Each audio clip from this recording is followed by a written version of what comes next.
This is watermelon rind tank 2. You see, last time we put the giant rind into the disposal as it was running. We turned it on and then shoved it in, and it worked. So we're going to see if we can put the whole rind in first and then turn on the disposal.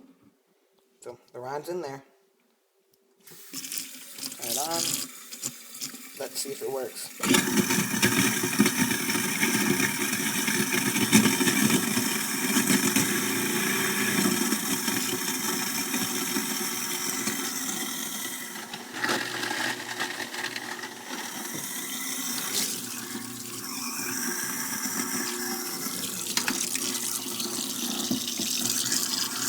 Turn up a little bit of light, and it's gone.